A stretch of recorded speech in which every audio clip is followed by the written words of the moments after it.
Hola, buenas noches.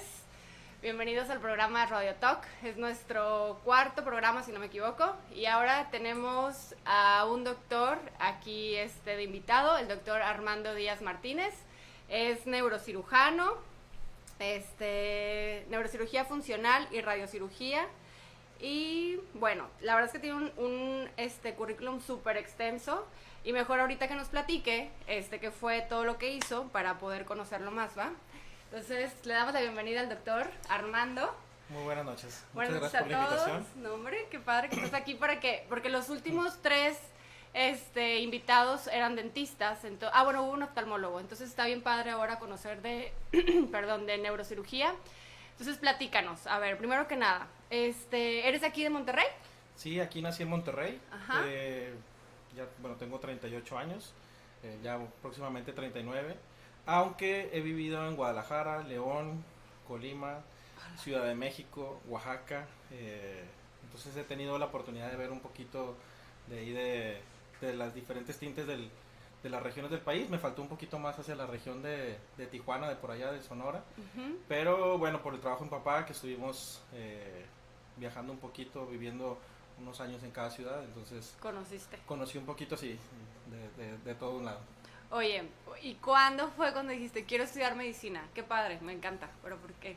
¿Qué pasó? Fíjate que por lo mismo del trabajo en papá, Ajá. él siempre estuvo aunado al seguro social, él trabajó ahí, entonces nos inculcó mucho la seguridad social por el paciente. Él estaba en el área administrativa, no es médico.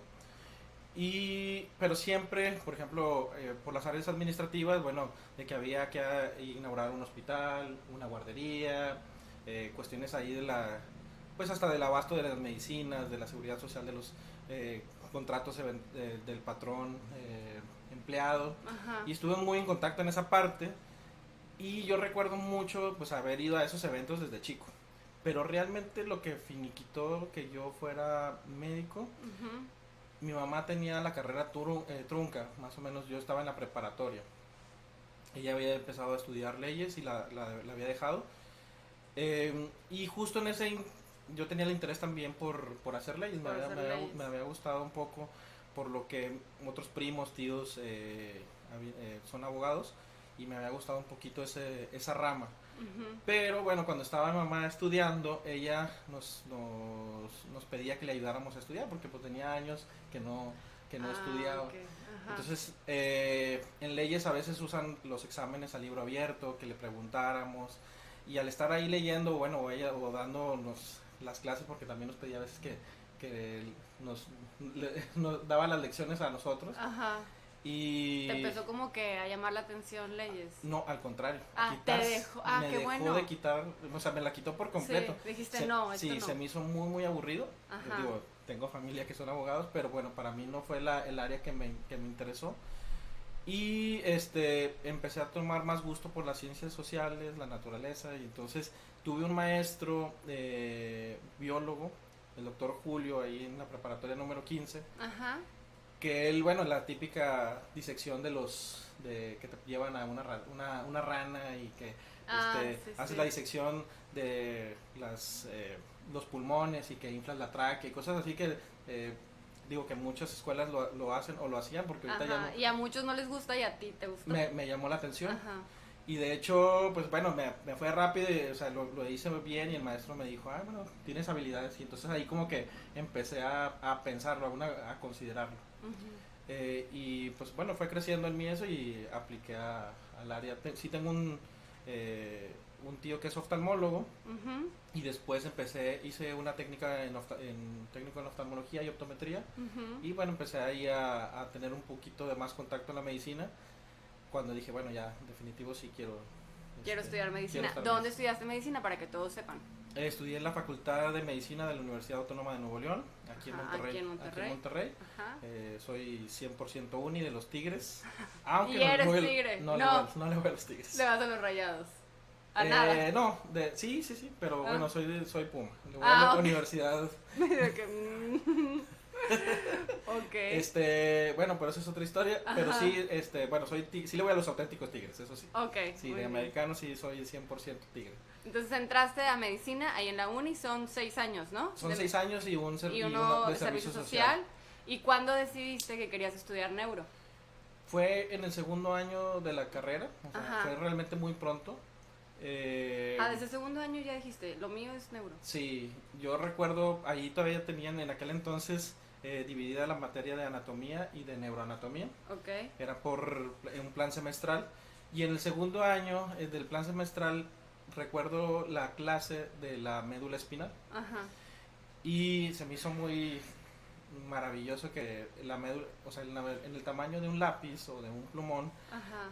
transcurren todas las fibras, las conexiones por las cuales nosotros podemos interactuar con el medio, movernos, sentir. Ok.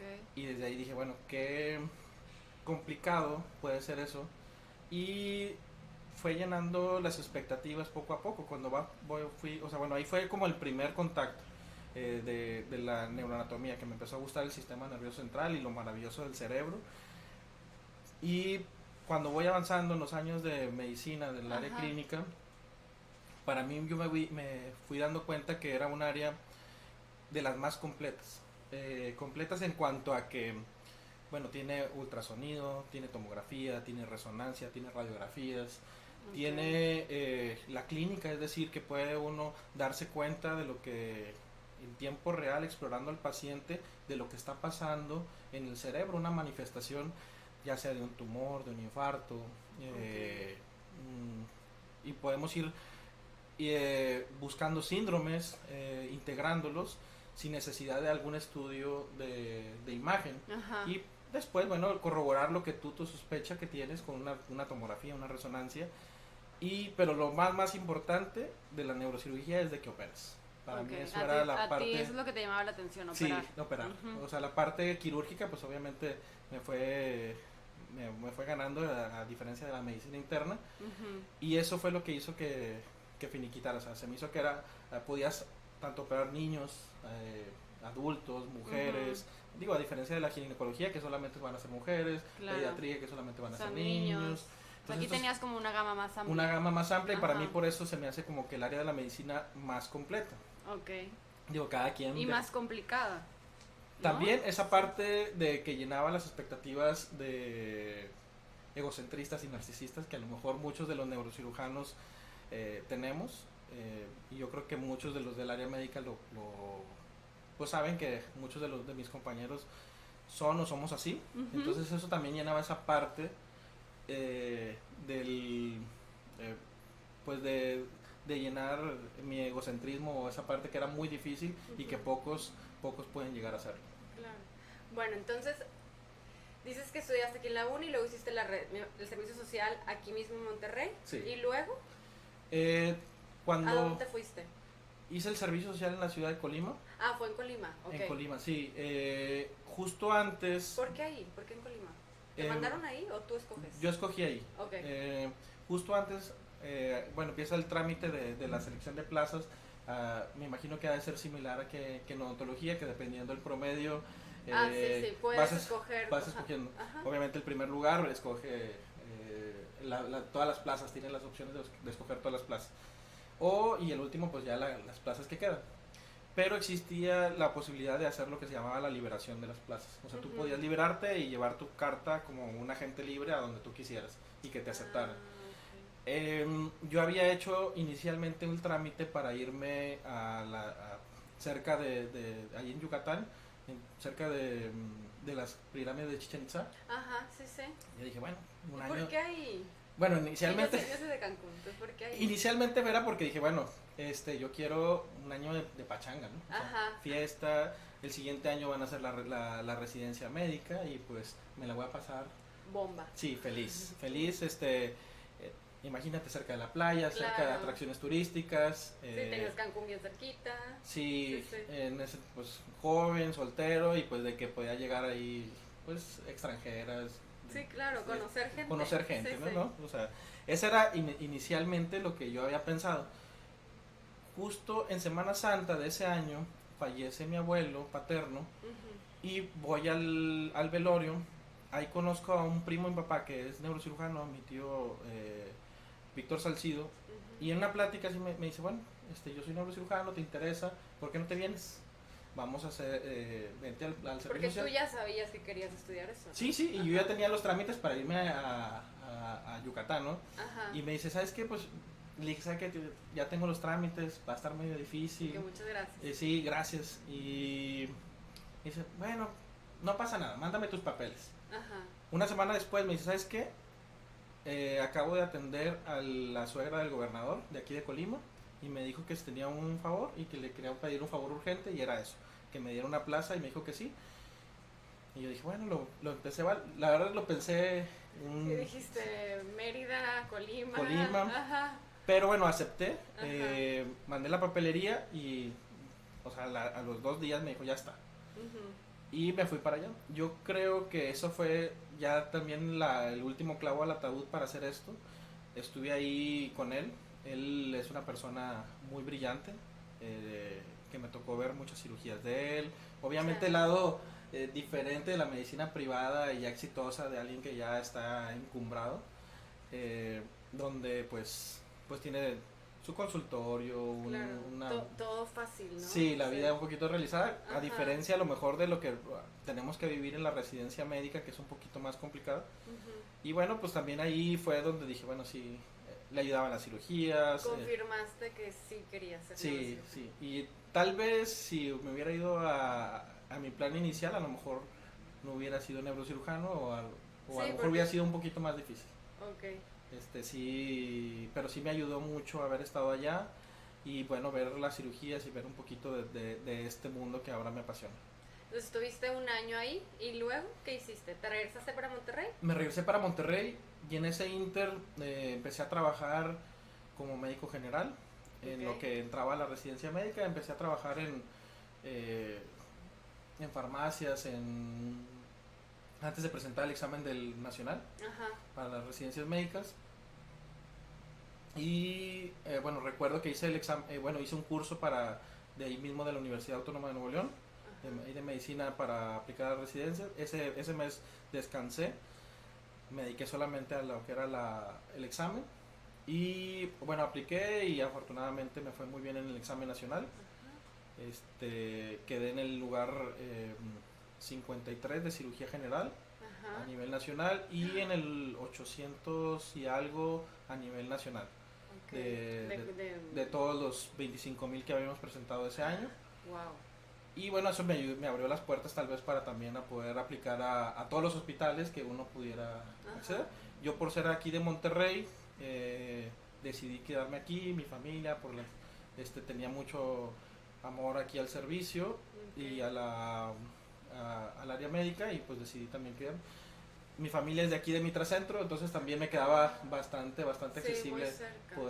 el apoyo familiar siempre es un... Entonces estudiaste la especialidad aquí en la universidad. Sí, en el hospital universitario, Ajá. ahí pues transcurrieron 6 años de mi vida. Son 6 años para ser neurocirujano. Son 6 años. O sea, es duplicar. O sea, ya 6 años de medicina y 6 años de. Sí. ¿Y luego? Bueno, pues ahí, pues desde que uno empieza, la vida es un poquito diferente. O sea, la vida, nosotros hacemos guardias de 36 horas por 12 de descanso. O O sea, antes, cuando estabas estudiando medicina no tenías esas guardias. tienes algunas guardias, sobre todo cuando vas, pues dependiendo los diferentes servicios por los que vas rotando. Cuando Ajá. estás en medicina, pues tienes que empaparte de un poquito de todas las áreas médicas para saber qué es lo que te va a gustar y pues Ok. rotas por pues medicina interna, gastroenterología, Cardio. reuma, Ajá. todos y bueno, también las áreas quirúrgicas, cirugía plástica, urología, neurocirugía y en el último año pues rotas más en urgencias, ginecología, pediatría, que son las áreas pues más donde haces más guardias Sí, ahí. como más comunes. Sí, Puede ser. sí, como las de troncales, así Ah, lo ok, tomo. ok. Sí. Y ahí sí teníamos guardias, sobre todo pues las guardias a lo mejor las más pesadas en esos años serían las de urgencias, que son de 24 horas. Pero aquí eran 36, o sea, es mucho más pesado. Sí, ahí pues nos fuimos. Pero bueno, también es parte de ir forjando un carácter en el neurocirujano. Yo creo que la disciplina también es importante en esta área, ya que, bueno, a veces pues me ha tocado entrar a cirugía a las 8 de la mañana y terminar a las 10, 11 de la noche con el mismo paciente. con el mismo paciente. Entonces, bueno, es como poco a poco ir al gimnasio y ir forjando esa parte de el estrés, de saber que en cualquier momento te pueden hablar para una cirugía, entonces, pues sí, estar ahí conllevó un poquito de riesgo. Pero cuando te toca una cirugía así, ¿qué pasa? ¿No te da hambre? ¿No quieres ir al baño? O sea, ¿puedes como hacer un break o no? ¿Estás todo el tiempo arriba del paciente? Fíjate que se te va el hambre, estás tan concentrado y no piensas en nada más que en eso. Sí, lo que sí te da es sed. Que ahí puedes tomar, te dan de tomar. Sí, porque sí da mucho calor tener pues los campos, sí.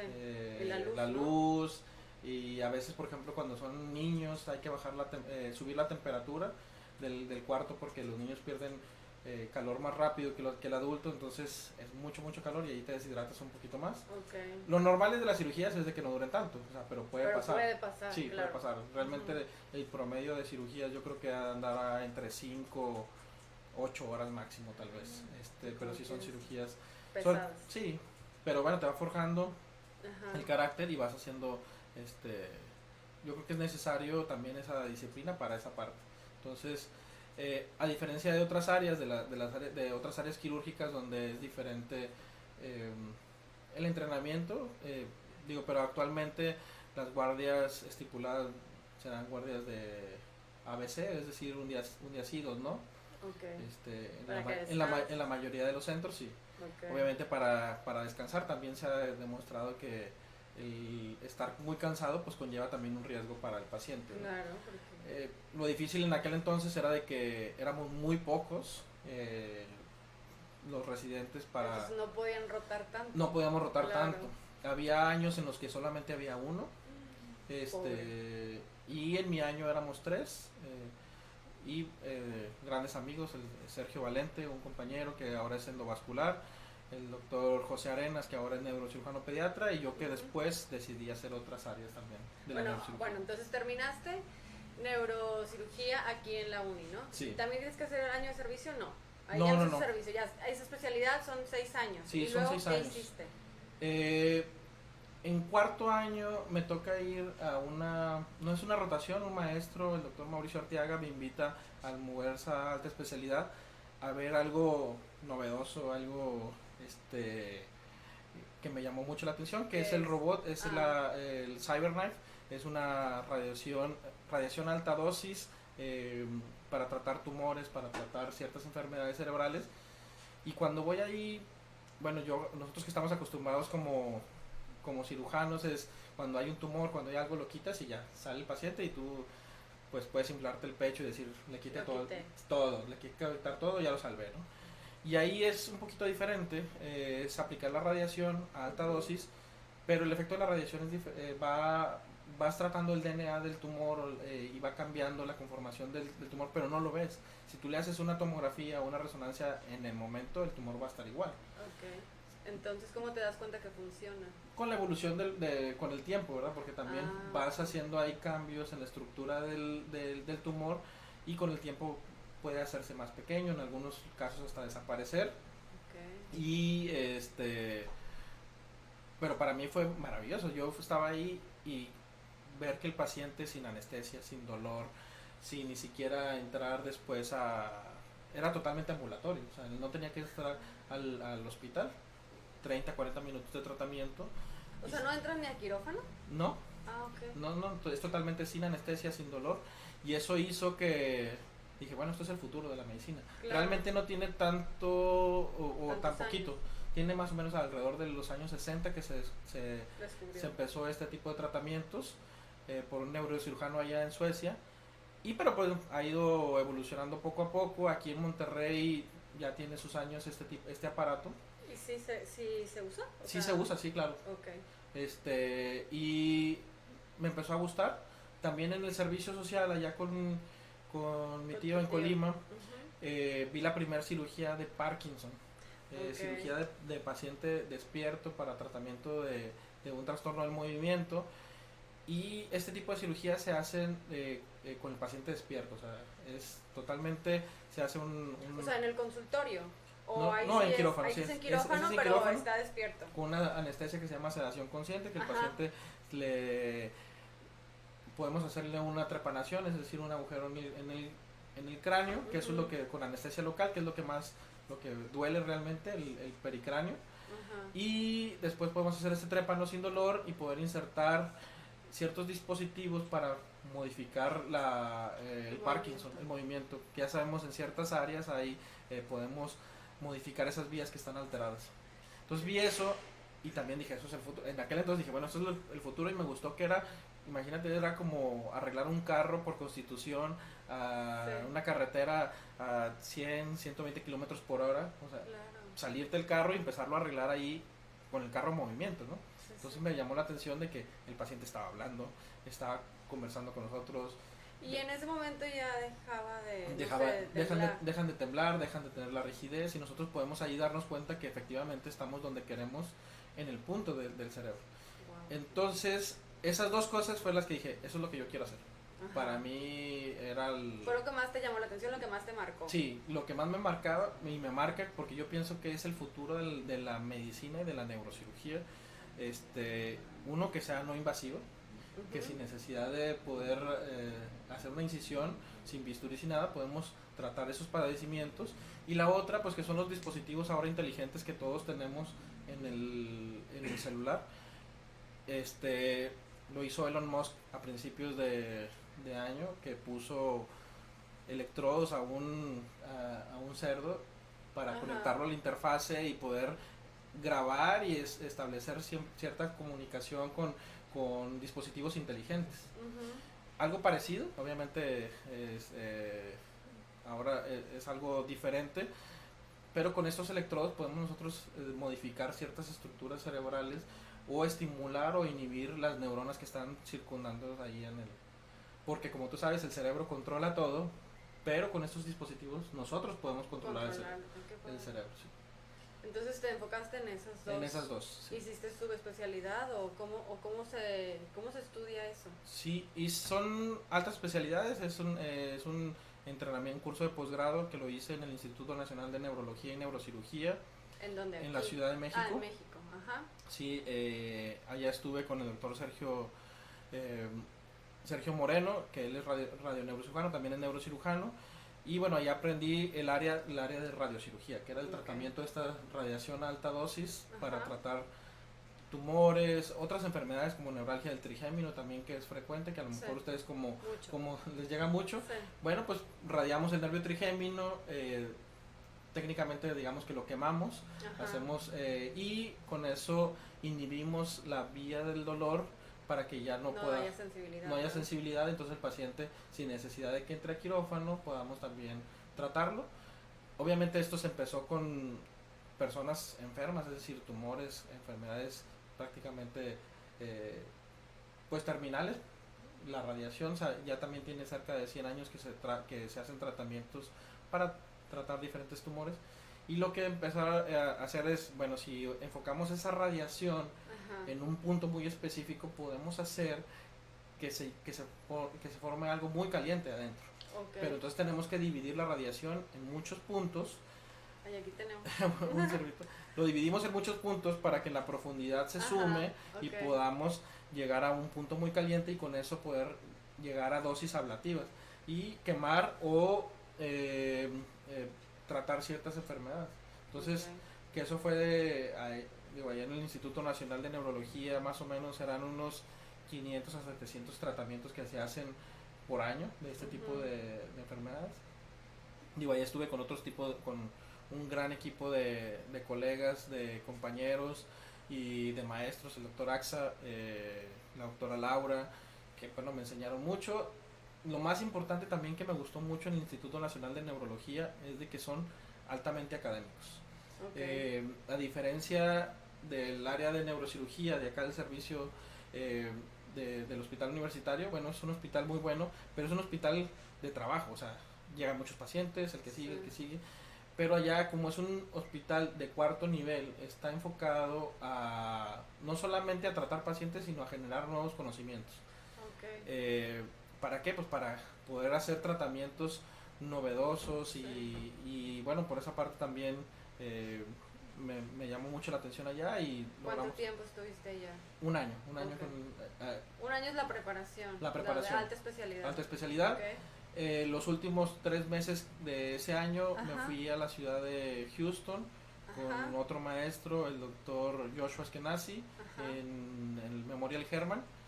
Ahí estuve en un centro de Gamma Knife y con el doctor Blanco también estuvimos haciendo, pues hice una investigación ahí con un grupo de pacientes que también hice una publicación, un artículo que ha tenido algo de respuesta y bueno, también agradecido por haber estado por allá. ¿Cómo se llama esa publicación? Porque igual y gente lo va a querer buscar. Es un boost, es decir, un tratamiento con radiocirugía para tumores sinonasales o tumores de faringeos.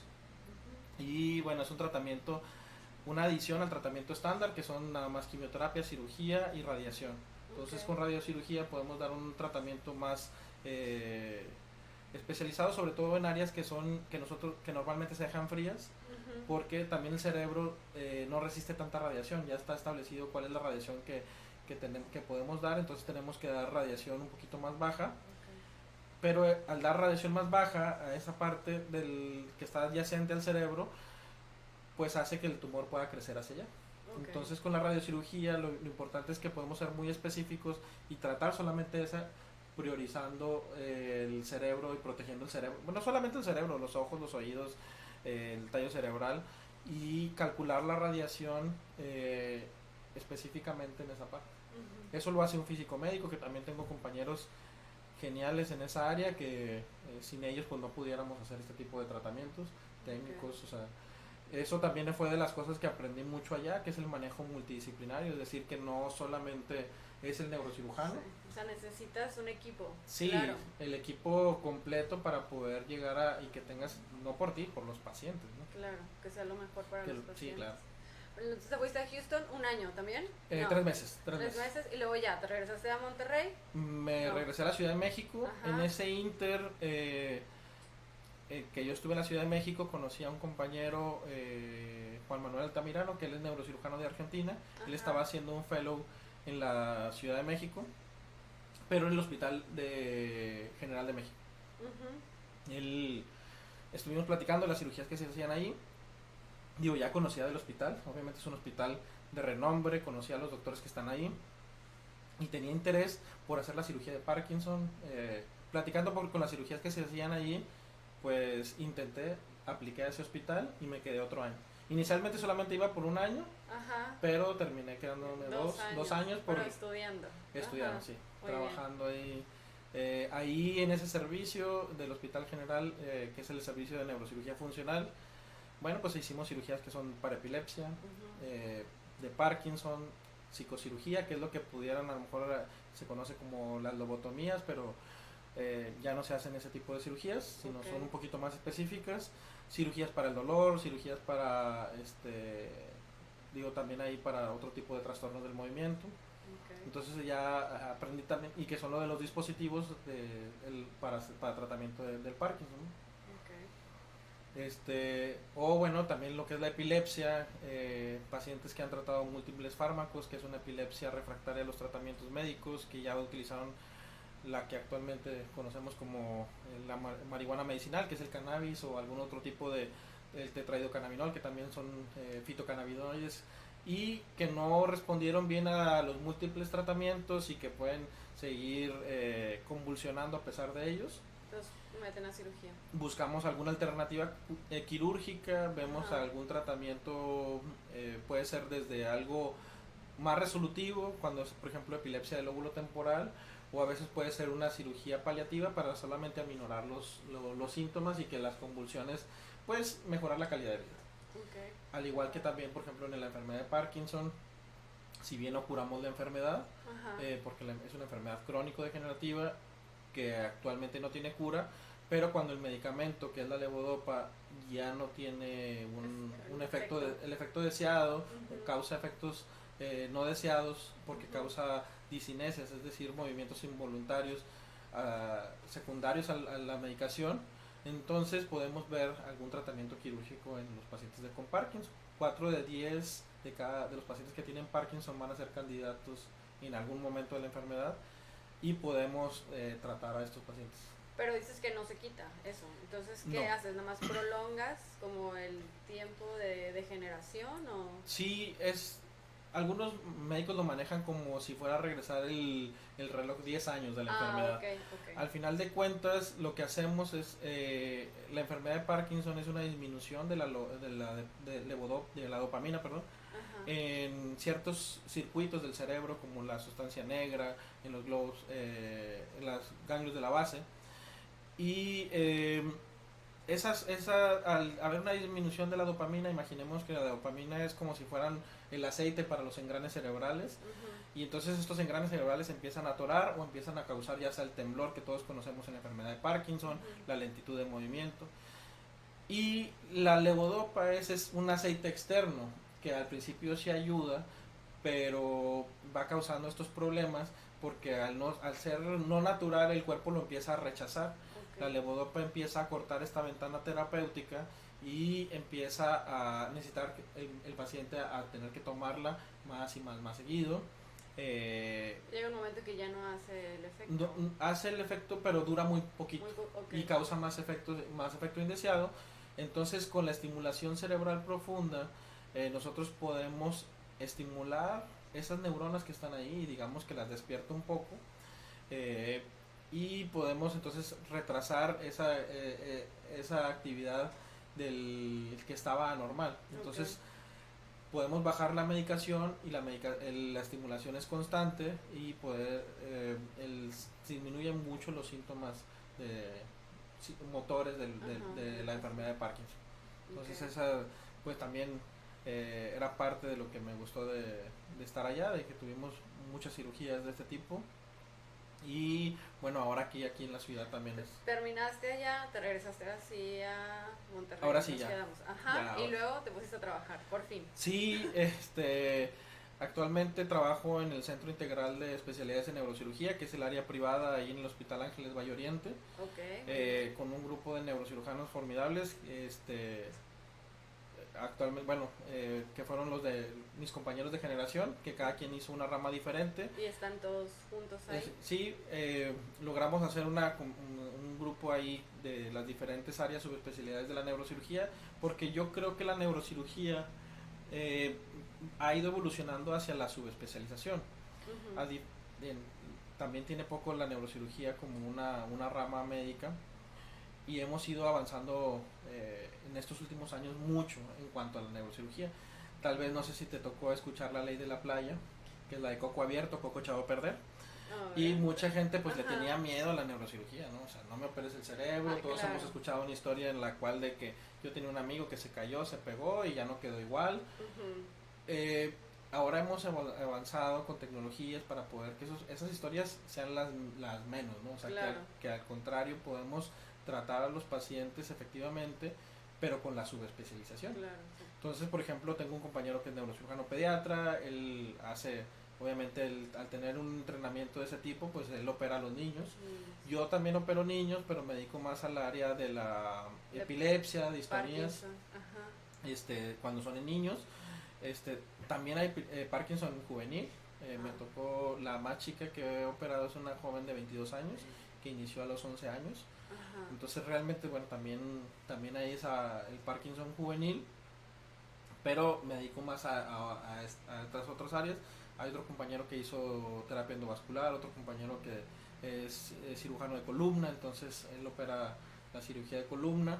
Yo por mi parte en cirugía de columna me dedico más a los trastornos del dolor, que son cirugía de espalda fallida. Cuando ya hay múltiples cirugías y el paciente sigue con dolor, se pueden poner estimulación espinal para tratar y modular el dolor, inhibiendo ciertas áreas ahí también a nivel medular, para que el paciente controlar esa parte. Sí. Y bueno, pues Yo pienso que como te he dicho, Maris, ese es el futuro de la medicina, que sean todos los dispositivos Ajá. médicos sin necesidad mínimamente invasiva o que no tenga la necesidad de entrar a quirófano y esa es la parte que Claro, ahora porque a todos les da miedo, ¿no? O sea, como que la parte del quirófano. Sí, claro. Entonces, si Sí. puedes evitar eso y hacerlo súper bien. Aunque mira, a muchos de los que les da miedo es la anestesia, ¿no? La anestesia general, ¿no? La anestesia general. Realmente que haya un problema con la anestesia es rarísimo. Es más fácil que te caiga un rayo a que te pase un problema con la anestesia o que te muerda un perro y te mueras por una mordedura de perro. O sea, así de raro es el problema con la anestesia. También yo trabajo con un grupo de neuroanestesiólogos, la doctora Erika, el doctor César.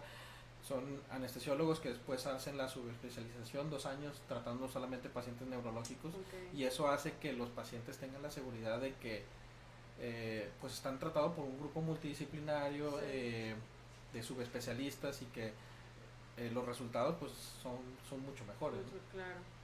Pues ahorita nada más estás en área privada. Sí, no trabajas para ninguna empresa, ¿verdad? No, tengo ahí algunos ahorita convenios con algunas empresas privadas, todavía no se han finiquitado, pero sí, para seguir desarrollando este tipo de terapias y digo, prácticamente es a lo que me dedico de la tratar de llevar la medicina, esta medicina novedosa aquí a Monterrey, porque mucha de la gente no conoce que existe. No digamos el tratamiento aquí en México, aquí en Monterrey, o sea, la verdad es que a veces es triste si uno piensa que por ejemplo la cirugía plástica, nosotros aquí en México somos el 5.º lugar a nivel mundial con cirugías plásticas. Pacientes por ejemplo con enfermedad de Parkinson, más o menos aquí en Monterrey habrá unos 5.000, así a grosso modo. Ajá.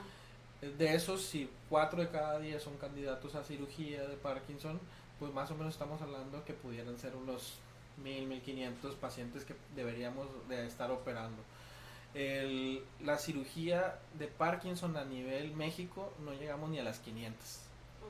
O sea, sabiendo que podemos ayudar a los pacientes, pues digo, son dispositivos que a veces pueden costar algo de dinero para el tipo de medicina que nosotros actualmente practicamos aquí, medicina social, medicina